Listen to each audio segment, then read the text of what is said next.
Hi, my name is Rob McLeod, and it is my pleasure to welcome you to a new concept in boating information and education, the Informed Boater.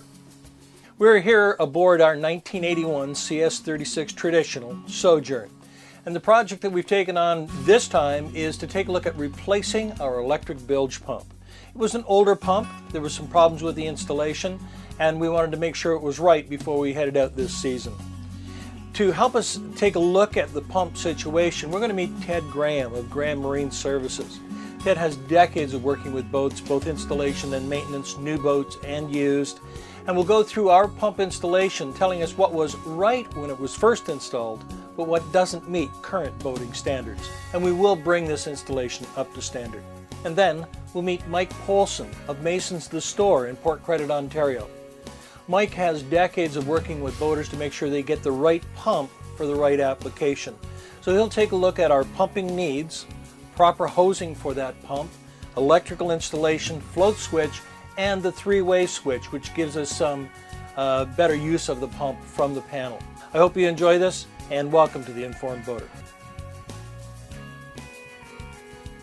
We've got this kind of connection in a bilge is always a bad thing. No matter how much tape you put around it, you're never going to get it waterproof. So you're going to want to take that out and take the tape out. Try and stay away from electrical tape at all costs in the bilge because it tends to hold water in as opposed to letting it out and drying. We use heat shrink, adhesive lined heat shrink, pretty much exclusively anywhere where there's a chance of it being in the water. The other thing is this is good, getting the wire up out of the bilge. Unfortunately, it's bad in that it's a foot down the wire and the connection is here. So that it allows that to, if it's not sitting on top of the pump where I found it, it's in the bilge. So, you want to take that, you want to make sure your connection is up on here and that it's using heat shrink connectors. And there's connectors like this one that come all ready to go. You crimp them and then you hit them with a heat gun. That blue shield will shrink down and the adhesive will melt and seal itself. Well, and I'd say this wire here, especially on this pump, based on the age of the boat, actually I'm going to cut into this if you don't mind. All right. So this wire here is probably not tinned. If I was a betting man, I'd say it's not tinned. So that wire I cut right in the middle. All right, so it's not like there was any exposed jacket, but that wire's rotting because it's not fully tinned. It's corroding. And that's why when you buy boat cable, it's specified marine, and you peel the insulation off, it's shiny. It's a silver color. It's not copper color. But when you cut across the wire, it looks kind of coppery on the very end.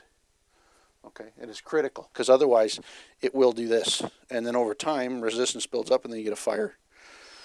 Okay, so that's why I say this probably would be a good thing to get rid of this wire here. Looking at it, it's got this hose. This is the type of hose that you want to use. It's a below the waterline hose, so it'd be similar to what you've got on your engine pickup. A lot of boats use Clearflex. It's not, it's not the best wire, or sorry, the best hose for the application. It's it does work, but it's not as robust as this stuff. This one's also got the check valve we discussed in it, which is, because of the shallowness of the bilge, you don't really have a choice.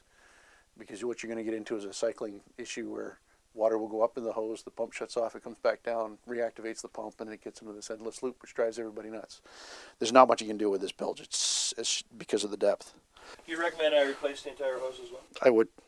And that's plastic too, eh? That elbow. If you can find a way to get a nice smooth bend, this is a restriction in the hose. And anything you can do to get away from this, they actually make bronze elbows that are real elbows. The nipple at both ends, and they've got a nice curve to them. It won't restrict. This will cut down on the flow of that pump. Fair amount, because you're trying to turn a 90-degree corner. Well, my 2,000 gallon per hour, going up 4 feet drops to 1,500. Right, and then if putting an elbow drops it even more. Exactly. I'm not sure how much it drops it, but it will definitely restrict the flow even more. I know for a fact. I mean, dealing with fluid dynamics, it's anytime you put a 90 degree, it's just like air. You put a 90 degree, it restricts. So You want to try and avoid it, and I see why they did it, because they want that pump as deep as they can get it, and you know there's not a lot of room to work. But if you were to take that pump back slightly, so if you come back almost to the keel bolt, if you can fit it in there, or even turn the pump around and do the hose the opposite direction, it would be a better way to do it, so you get that nice smooth flow. Float switch is pretty basic. You know, there's a bunch of different types you can get, but this one here is probably the easiest to work with, because you can see if it's working or not. If it floats, it floats. Because what they have now is the newer ones that don't seem to move. It's almost like a mercury. Well, that's a mercury. It's a capacitance, I believe. Yeah. And they're pretty cool. They've got computerized pumps, and the way the computerized pumps work is, you know, when they turn on and they sense resistance to the impeller. If there's no resistance, there's no water.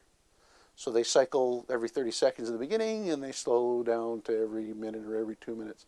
The nice thing about this style of switch is you can see when it's up, it's down. It's very easy to test. You know, you don't have to worry about stuff getting into it, getting it dirty, getting coated.